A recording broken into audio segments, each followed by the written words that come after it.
नमस्कार. मी भाऊ तोरसेकर. तुम्ही बघत आहात प्रतिपक्ष.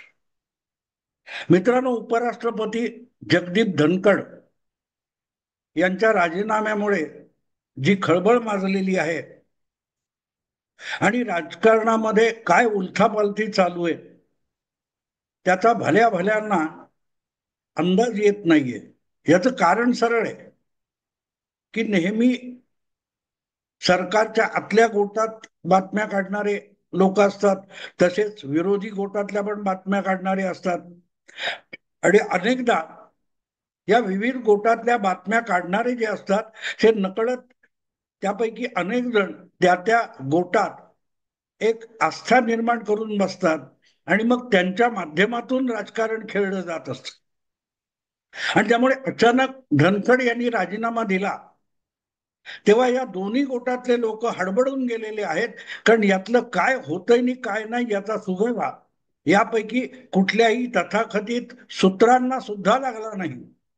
अचानक दिवसभर संसदेच्या कामात व्यस्त असलेले उपराष्ट्रपती जगदीप धनखड हे राष्ट्रपती भवनात गेले आणि त्यांनी राजीनामा दिला. तेव्हा भाजपच्या किंवा सत्ताधारी गोटाविषयी आस्था असलेले पत्रकार असोत किंवा विरोधी गोटात, काँग्रेसच्या गोटात किंवा भाजप विरोधी गोटात रमवणारे आणि त्यांच्यासाठी सुद्धा एक हस्तकासारखं काम करणारे जे पत्रकार होते, हे सगळे अंधारात होते. आणि त्या सगळ्यांना धक्का बसला की असं झालं काय की धनखड यांनी अचानक राजीनामा दिला. आता एक गोष्ट आहे, वरकरणी जर तुम्ही राजकारण बघितलं तर उपराष्ट्रपतीचा राजीनामा हा फार मोठं राजकारण घडवून आणण्यासारखा नाहीये, कारण राष्ट्रपती हा राजकारणाच्या पलीकडे असतो. भले सत्तेत बसलेले लोकच आपल्या बहुमताच्या बळावर राष्ट्रपती किंवा उपराष्ट्रपती निवडून आणत असतात, पण अनेकदा तसं नसतं. तसं तुम्हाला आठवत असेल तर नारायणन हे राष्ट्रपती झाले तेव्हा वाजपेयींचं सरकार होतं.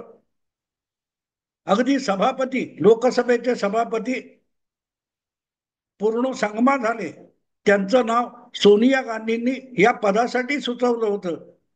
पण पंतप्रधान असून सुद्धा वाजपेयींना आपला उमेदवार पुढे करता आला नव्हता. पण हा सगळा समतोल जो असतो तो सांभाळला जात असतो.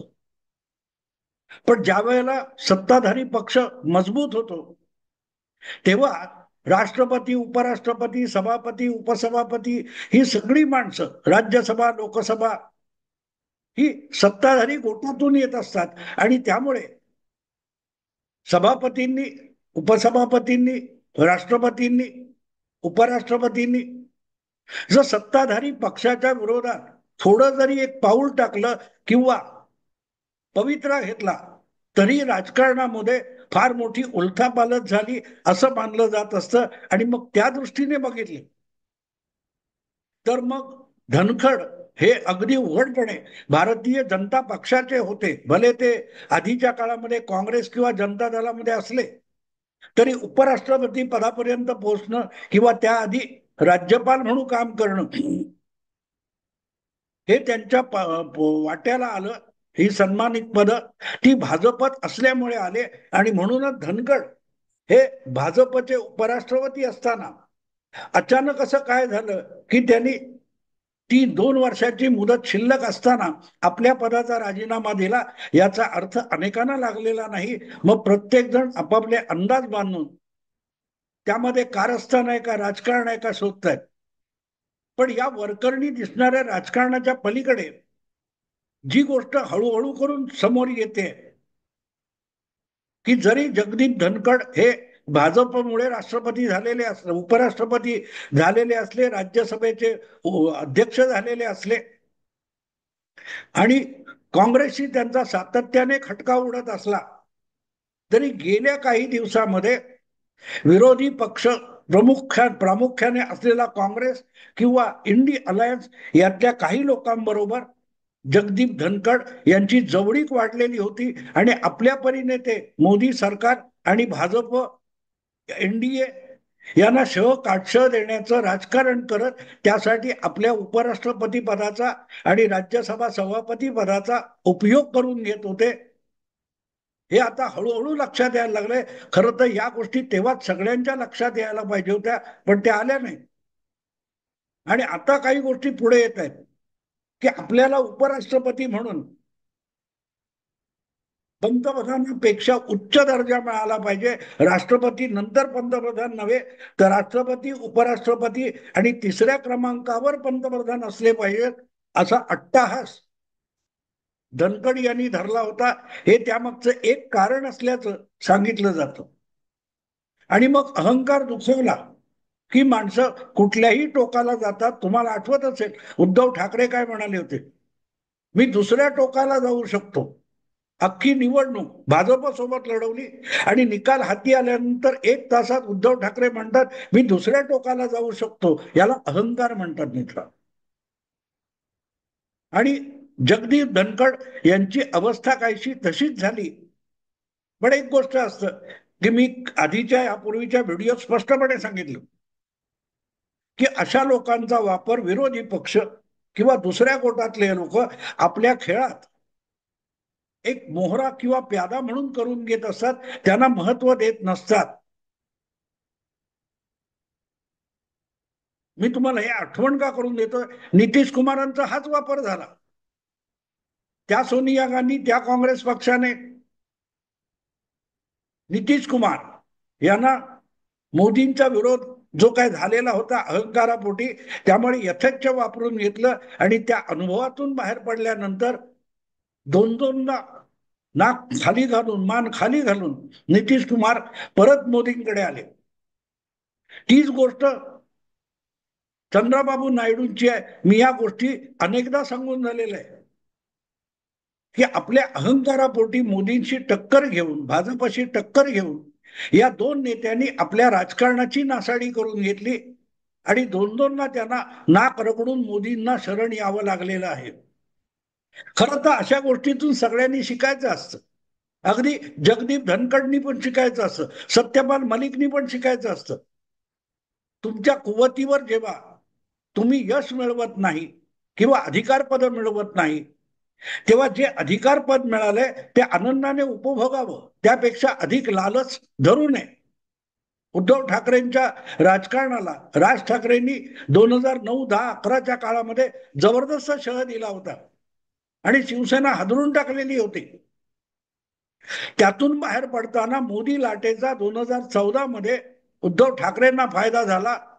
पण ते आपलंच कर्तृत्व असं समजून उद्धव ठाकरे यांनी पुढल्या काळात स्वतःचं नुकसान करून घेतलं.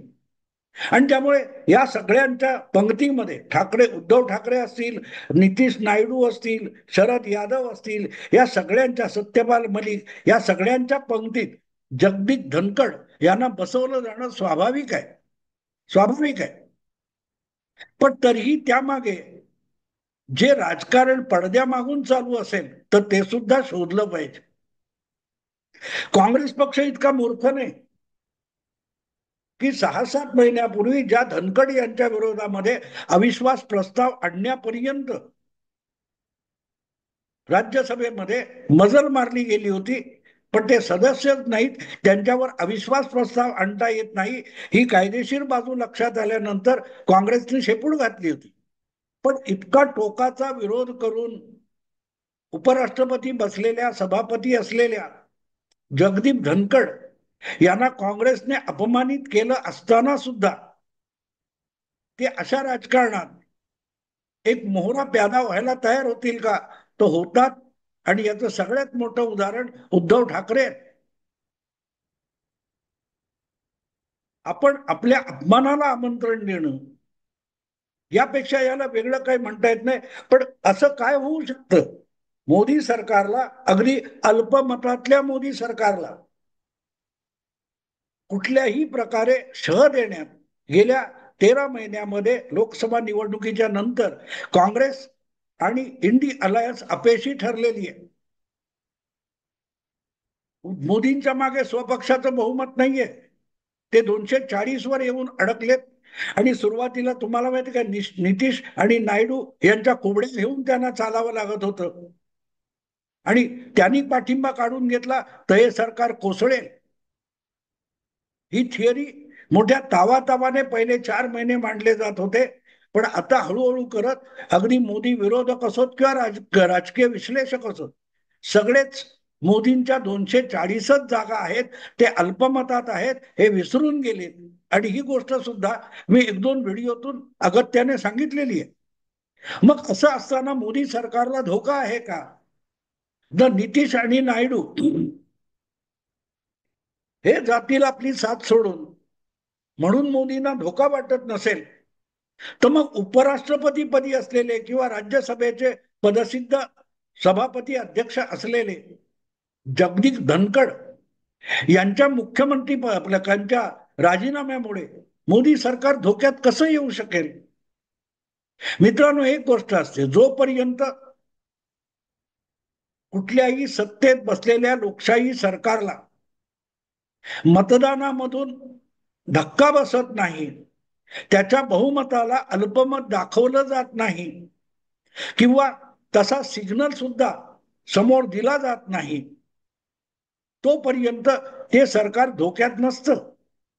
नरसिंहराव सरकार सुद्धा अल्पमतात होतं, पण 5 वर्ष त्यांनी आपली टर्म पूर्ण केली, हळूहळू करत इतर पक्षांची माणसं फोडून बहुमत सुद्धा जमवलं. पण तरीही ते सरकार पडलं नव्हतं नरसिंहरावाचं. आणि म्हणून धनखड यांच्या राजीनाम्याने मोदी सरकार पाडण्याविषयी काही कट कारस्थान आहे का, याकडे पण लक्ष देणं आवश्यक आहे. ते न बघता धनखड यांच्या राजीनाम्यावर नको नको ते फवारे उडवले जात आहेत, पतंग उडवले जात आहेत.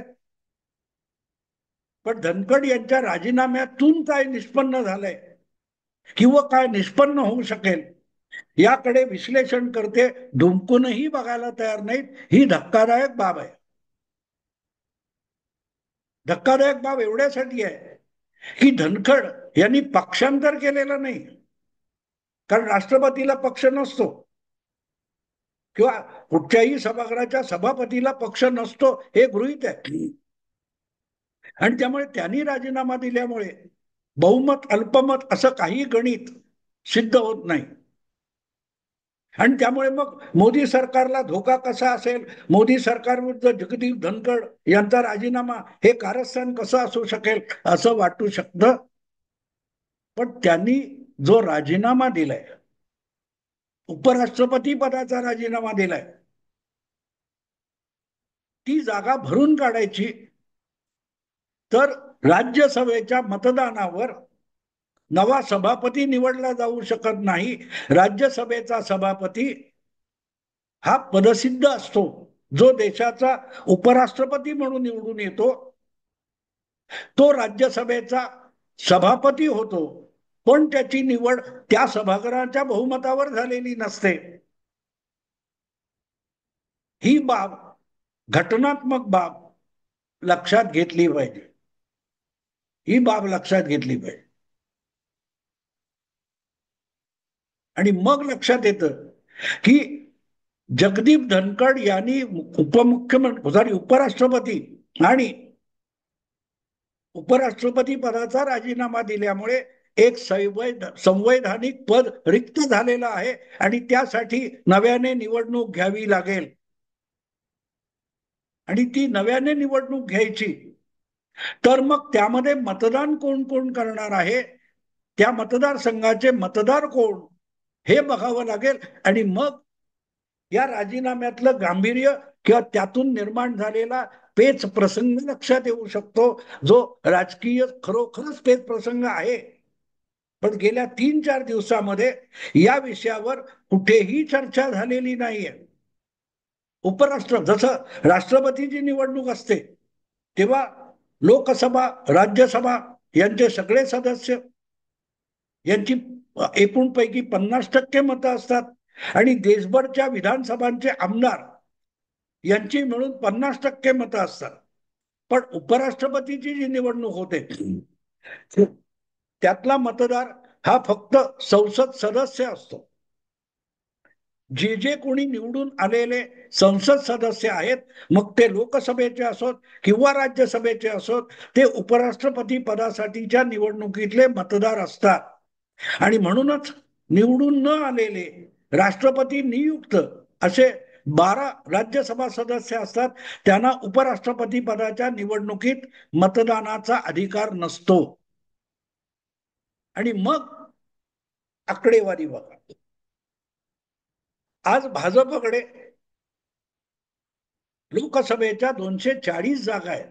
काय, कदाचित पोटनिवडणूक एखादी वाढली कमी झाली, पण 240, 543 पैकी 243.